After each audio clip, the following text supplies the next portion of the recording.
What up, everybody? I'm Dave Miranda, and this is episode 77 of Just Give Me 5. I hope you guys are doing great. Continue to be amazing. We got a really awesome show lined up for you today. But if you guys caught episode 76, you saw we had none other than my man Chris the Fist on. And let me tell you, that Too Short story, huh? Wasn't that something? And then he had the crowd like bugging out on him too. Like, I wish I was there just to see it, man. It just sounded like it was just so epic, you know what I mean? And Chris just has that nonchalant attitude about it, so it's so dope, man. And you know, I really love hearing about, you know, his modifications business as well, you know, and the fact that he's one of the only individuals really to have a glow in the dark module, you know what I mean, for your turntables. So, man, you know, much love to my man Chris, you know what I'm saying? Known Chris for a long time, always been a real good dude, and it was just great to have him on the show. So, shout out to you, my brother. And make sure you guys watch episode 76. All right. But today's guest is another individual who has been such a delight to the Arizona music scene for almost 2 decades now. We're going to talk about her early days in Minneapolis, and then when she made her way over to Arizona. We're going to talk about a record she did with the one and only Fatlip, and some legends she's opened up for. We're also going to talk about a spiritual healing business that she has, and so much more. So ladies and gentlemen, without further ado, I present to you Mystic Blue. Hey, what's up everyone? It's Mystic Blue, and all I'm saying is just give me 5.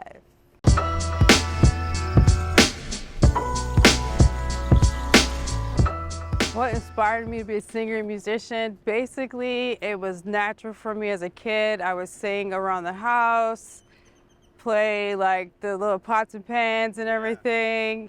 And I always wrote poetry starting off, so I was just a writer. And then my mom saw that in me, so she bought me my first Casio keyboard.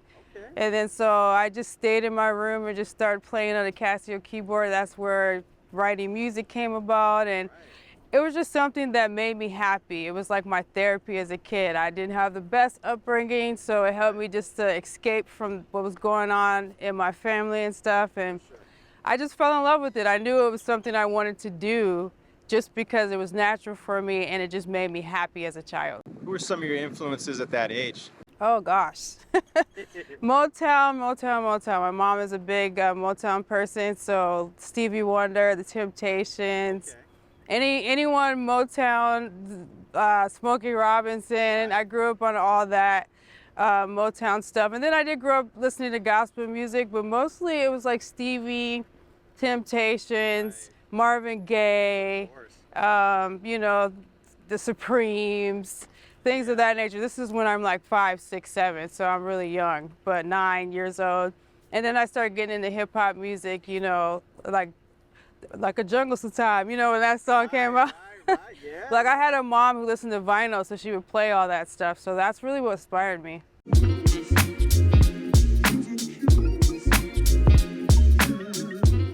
My first gig, I say that because I did go to music school, and the requirement is we had to perform for audiences, but I don't count that as my first gig. My first gig outside of school, I was in this little trio jazz band in Dinkytown, Minnesota, which is basically where U of A is at. Been there. Yep. Oh, not U of A, U of M. I'm in Arizona. U of M. Yeah. It's called the Dinkytowner. Yeah. We had a jazz band that we performed every Tuesday. I won't forget. I was nervous, very nervous, because it was my first band. But because I studied jazz, it was natural for me. It was just 3 of us. Yeah. You know, we had like, it wasn't a lot of people. We had like a few people in the audience, but it got my foot in the door and to get used to the stage. So from then on, of course, I expand after that. But that was my first gig, singing jazz. I started doing open mics. That's how I really got my foot in the door, is doing open mics, because poetry is my first love, I should say. I started writing poetry first. You like coffee shop? Yeah, so I started going to the coffee shop open mics. And then eventually I was like, I need to teach myself guitar because I have all these songs. How will people hear them? I didn't know any producers back then or anything. So I picked up a guitar and I started teaching myself just with books and back then there was no YouTube. I really just looked at books. You had to have real determination. Yeah, I looked at guitar books and stuff and sat down and taught myself enough chords to where I can go out and perform, and I've been playing the guitar ever since. So Nice. And then when did you transcend over to Arizona? I moved here in 2004, and just randomly, I knew people here. I came to visit, that type of thing, and I was like, I need to expand, and I just felt it was a call to, first of all, get out the cold weather. Yeah. But I just felt it was time for me to go solo. I say that because I was in a really successful band back in Minneapolis, but there were like 10 of us. It was kind of like Wu-Tang meets the Roots meets like, I don't know, it was a lot of us. A lot of you guys. A lot of us. And I just felt it was time to expand. And my friend here was like, just come here, you might like it. And I just took a leap of faith and I moved here and started off with open mics. That's how I got in the door. And the open mics expanded everything for me. So, what, 18 years later, I'm still here.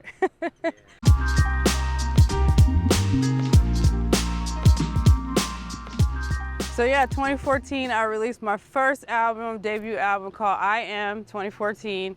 That album was like my baby because I produced most of it. Nice, yeah. Not a producer at all, but I have an ear for music, so I put the tracks together, looped them, and got a lot of guitar on there. Then I hooked up with some producers out here that I knew at the time to help do some of the songs, but a lot of it's more live instrumentation. Released that album. It was great. After that, I just started meeting more people, just performing more, just that album in general. And then I ended up meeting a DJ Job Blues, who hooked me up with Fatlip, who everyone knows Fatlip from the Far Side. I grew up listening to that. Legend. I never met Fatlip in person. Everything was all, because it was during the pandemic, so everything was internet, video, that type of thing, talking. But he basically was like, I have this song. You were recommended to be on it. I listened to some of your stuff and I like you. This is the concept. Send me a verse by next week. And that's exactly what I did. I sent him the verse. And also shout out to Mike 9, he's on the hook too. Yeah, so I sent him the verse and he's like, he loved it. And the song that he put it out, he's like, I plan on working with you in the future. Right. I talk to him occasionally, like IG, we kind of connect on IG, he checks in with me. But he's a really cool dude. I've never met him, I can't wait to meet him in person, but he's a really cool, talented dude. And he's just like, to have someone like that be like, you're very talented, I want to work with you again. Means a lot, because I can't, the Far Side, I saw him in concert before, I just never met him, you know? So, you know, I feel really good and proud of that I got to do that, you know? So, yeah.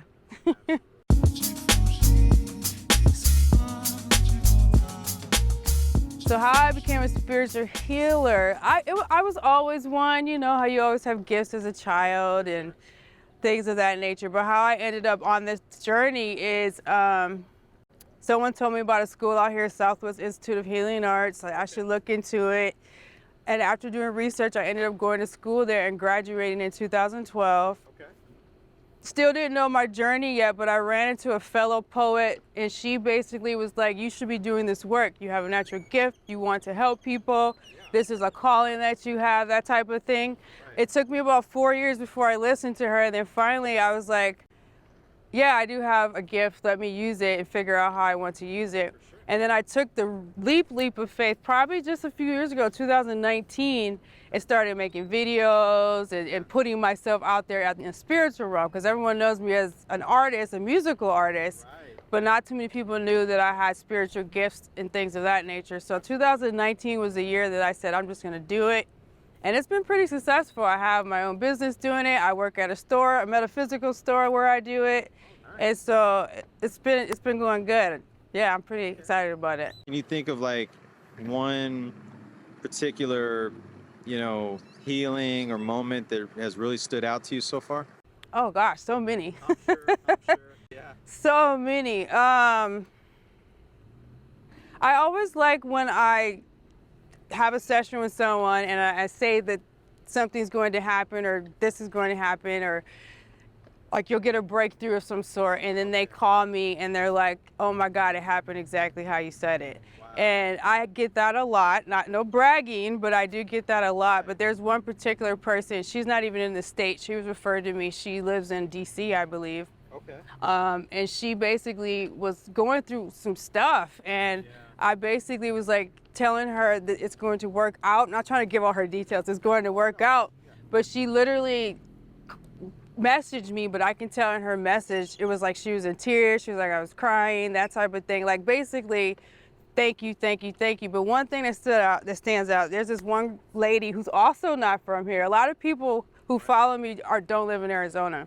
So there is this one girl who almost every day, if not every other day, she always tells me how much I've helped her. And then she gives me examples of things that has happened in her life based on stuff that I have said or she's watched or read that I put up. And she's always like, I've helped her on her journey because it's just been really, really hard. So that honestly is the biggest thing, is just when people give me the feedback of how I encourage them, inspire them, or if honestly, if I say something, because it is psychic abilities, that has actually happened. That really makes me feel good. So yeah.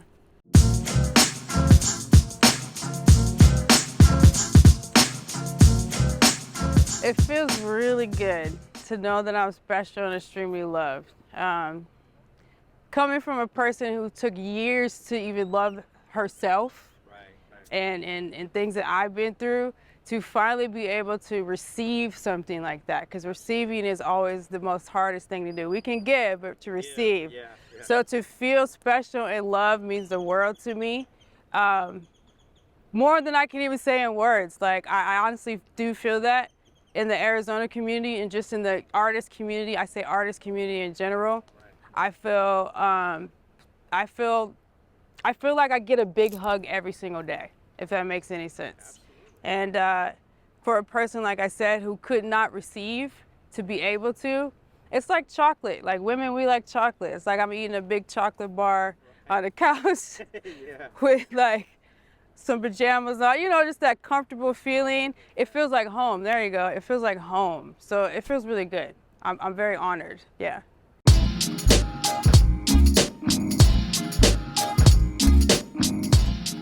Who do I want to shout out? I want to shout out pretty much every artist in Arizona. I want to shout out New Beings. That's the band that I'm in. New Beings, B-E-I-N-G-S. Oh, there's so many people to shout out. I don't know. I want to shout out just the hip hop community in general, the poetry community.